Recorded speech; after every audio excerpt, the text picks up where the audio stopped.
తిలక్ గారు చెప్పండి, ఓ పక్కేమో ఆర్టీసీ అమ్మకం అంట, ఇంకో పక్కేమో అమరావతిలో చేస్తున్న దాని వ్యవహారం, ఇవన్నీ చూస్తున్నాం. అది దాని మీద మళ్ళీ మాట్లాడదాం. అడ్వర్టైజ్మెంట్లో కనీసం అమరావతి ప్రస్తావన లేకుండా చాలా జాగ్రత్త పడ్డారు. ఎందుకు అంటే జనంలో వ్యతిరేకత వస్తుందనేమో, దాని ఇష్యూలోకి మళ్ళీ వెళదాం. ఈ అప్పనంగా ఆర్టీసీ అమ్మకం అంటూ 12 డిపోలు పినాకిల్ అనే సంస్థ అంట, మరి ఇది ఎవరిదో ఏం కాదో అప్పచెబుతున్నారండి. మీకేమనిపిస్తూ ఉంది ఇట్లాంటివి చూస్తే?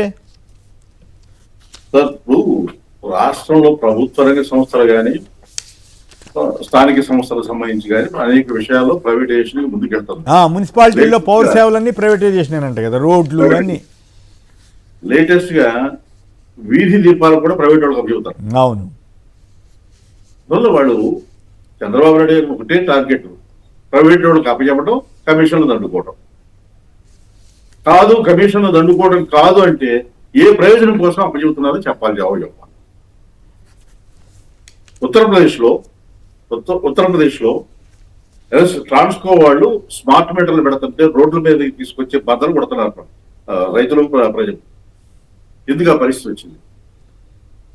ఇక్కడ ఎందుకు అట్లా చేస్తున్నారు? ప్రతిదీ ప్రైవేటైజేషన్ అంటే చంద్రబాబు నాయుడు అక్కర్లేదు. చంద్రబాబు నాయుడు గారు ముఖ్యమంత్రి ఉండక్కర్లా, ప్రభుత్వం ఉండక్కర్లా, చీఫ్ సెక్రటరీ అప్పచెప్తే చేసేస్తారు ఆయన. ప్రైవేట్ మీద మీకు మోజు ఉంటే పాలసీగా అనౌన్స్ చేయండి, మా ప్రభుత్వ విధానం ఇది, రాష్ట్రం మొత్తం ప్రభుత్వ రంగంలోనూ ప్రభుత్వ అధీనంలో ఉండే సంస్థలన్నింటినీ కూడా ప్రైవేట్ అభ్యుతాం అనేది చెప్పండి. ఓకే, అది చెప్పకుండా ఒక రోజు విశాఖపట్నం స్టీల్ ప్లాంట్ మేమే ఆపాం, ఒక రోజు లేదు ప్రైవేట్ చేయకపోతే ఎట్లా చేస్తారు? కార్మికులు కూర్చుంటే డబ్బులు వస్తాయా, ఇట్లాంటివన్నీ కూడా. ఒకప్పుడేమో సెంటిమెంట్, రెండోసారి ఏమో ఎక్కడి నుంచో ఎట్లా ఇస్తాం డ్యామ్ డూమ్ అని, ఇంకోసారి వాళ్ళ ఇంట్లో పడుకుని కార్మికులు ఇంట్లో పడుకుని జీతాలు రావు, వీళ్ళు ఇంట్లో పడుకొని హెలికాప్టర్లో తిరిగితే జీతాలు వస్తాయి. రైట్. జయప్రకాష్ గారు, విజయవాడ. జయప్రకాష్ గారు నమస్కారం, మాట్లాడండి. గుడ్ మార్నింగ్ అండి. నమస్కారం. జగన్ గారు నిన్న డిఎస్సీ గురించి కరెక్ట్ గా ఎక్స్పోజ్ చేశారు, పాయింట్ టు పాయింట్ బాగా ఎక్స్పోజ్ చేశారు. కానీ నేను అడిగే క్వశ్చన్ ఏంటంటే, దీని మీద లీగల్ బ్యాటిల్ ఏమైనా చేస్తారా? న్యాయ సహాయం చేస్తామని అంత ముందు కూడా చెప్పారు కదా. సహాయం కాదు సార్, పార్టీ కోర్టులో కేసు అయ్యాలి, తెలుగుదేశం పార్టీ ఎన్ని కేసులు వచ్చింది. అలాగే అంటే తెలుగుదేశం వాళ్ళకున్న శక్తియుక్తులు వీళ్ళకి లేమేమో, మనం ఏం చెబుతాం. అది విష్ణు గారు చెప్పాలి సమాధానం. విష్ణు గారు, వారు అడుగుతుందని సమాధానం చెప్తారా? కరెక్టే. వాళ్ళ అన్యాయం జరిగినటువంటి వాళ్ళ పక్కన లీగల్గా ఒక టీంను కూడా పెట్టడం జరిగిందండి. డిఐసికి లీగల్ టీం యాక్షన్ తీసుకుంటుంది, వాళ్ళకి అందుబాటులో ఉంటుందండి. రైట్.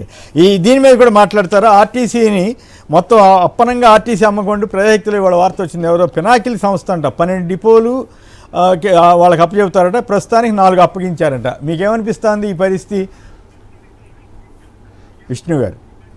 సార్, ఇప్పుడు చంద్రబాబు నాయుడు గారి ప్రభుత్వం ఆయన అధికారంలో ఎప్పుడున్నా కూడా చక్కెర కర్మాగారాల దగ్గర నుంచి రకరకాలైనటువంటి, లేకపోతే మొత్తం సొసైటీ అన్ని రకాలైనటువంటి ఇండస్ట్రీస్ని కూడా ఆయన ప్రైవేటైజేషన్ చేసినటువంటి దాఖలాలు మనకు గతంలో ఉన్నాయి. ఇప్పుడు మన ముందు కళ్ళ ముందు కనపడుతుంది మెడికల్ కాలేజీలు, అలాగే మున్సిపాలిటీల్లో మున్సిపాలిటీలు చేయాల్సినటువంటి పౌరుల యొక్క అందించాల్సినటువంటి సేవలతో పాటు ఇప్పుడు ఆర్టీసీ ఏంటంటే స్థలాలు కలిగినటువంటి, లేకపోతే ఆ ప్రాపర్టీలు కలిగినటువంటి ఆర్టీసీని లోలు మాల్ లాంటి వాళ్ళందరికీ కూడా ఇచ్చేసి రాష్ట్ర ప్రభుత్వం లబ్ధి చేకూర్చుకోవడానికి కోసం ప్రయత్నం చేస్తుంది. అట్లాగే మధ్యలో బ్యాగ్స్ అన్నీ కనపడతా ఉన్నాయి.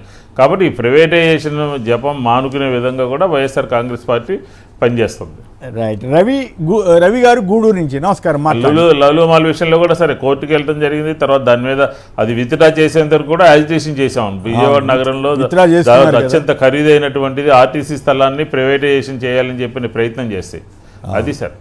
రైట్. రవి గూడూరు నుంచి నమస్కారం అండి, మాట్లాడండి. ఆ ప్యానల్లో ఉన్న పెద్దలందరికీ నమస్కారం అండి. నమస్కారం, మాట్లాడండి. సార్, ఇప్పుడు డిఎస్సీ మీద సుమారు 20 లక్షల మంది నిరుద్యోగులు ఎంతో ఆశతో ఎగ్జామ్ రాస్తే వాళ్ళు చేసిన అవినీతిని చూసి మొత్తం ఎదుర్కొంటున్నారు సార్ విద్యార్థులందరూ కూడా.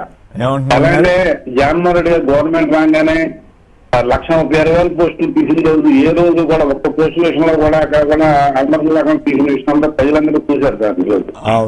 ఈయన తీసిన 6,000 పోస్టులు వాళ్ళని అవినీతి జరగడం వలన చదువుకున్న విద్యార్థులు ఒక అపరిపాలన ఏర్పడిపోయింది. మనం చదువుకున్న చదువును కూడా తాకట్టు పెట్టేస్తున్నారు. పైగా నాగార్జున కూడా అవును వీళ్ళు అమ్మేసుకుంటున్నారు దీని మీద చాలా ఇబ్బంది పడుతున్నారు సార్ ప్రజలు. మరి ఏం వీళ్ళు చేద్దాం? అనుకుంటున్నారు పిల్లి కళ్ళు మూసుకుని పాలు తాగుతుంది, మమ్మల్ని ఏమి చేయలేరు, మమ్మల్ని తోటలు అనుకుంటున్నారు సార్ వాళ్ళు. ఓకే ప్రజలు మాత్రం ప్రజలు కానీ చదువుకున్న విద్యార్థులు కానీ నిరుద్యోగులు కానీ దీని మీద చాలా అసమర్థ ఉన్నారు. Right. దీని మీద తమ చర్యలు కూడా తీసుకోవాలి కూడా. రైట్ మన జగన్మోహన్ గారు కూడా చాలా భరోసా ఇచ్చారు నిరుద్యోగులకి. రైట్ ఇవాళ జగన్మోహన్ గారు పెట్టుకుంటా కూడా కారణం లేదు సార్ అది. రైట్ ఓకే అండి, థ్యాంక్ యూ. ఇది నిజానికి ఇటువంటి విషయాల్లో ప్రభుత్వం పారదర్శకంగా ఉండడానికి ప్రయత్నం చేయాలి. అసలు ఏదో రాజకీయంగా అప్పుడు ఫ్యాక్షన్ హత్యలో జరిగితే అతన్ని తెలుగుదేశం అతనని చెప్పి అతని కుమారుడికి ఫ్రీగా ఉద్యోగం ఇవ్వటం, నేను ఆశ్చర్యపోయాను. అతను తెలుగుదేశం అధికార ప్రతినిధిగా ఉన్నాడంట నరసరావుపేటలో ఎక్కడో, అటువంటి అతనికి తీసుకొచ్చి ఉద్యోగం ఇచ్చారు. ఏం గవర్నమెంటో ఏంటో ఇట్లా. ఎప్పుడు గతంలో చంద్రబాబు గారి ప్రభుత్వం కూడా ఇంత అధ్వానంగా పనిచేయలే గతంలో. ఇప్పుడు ఎందుకు ఇట్లా అయిపోయిందో మరి నాసిరకంగా ఎందుకు మారుతుందో అర్థం కావట్లేదు.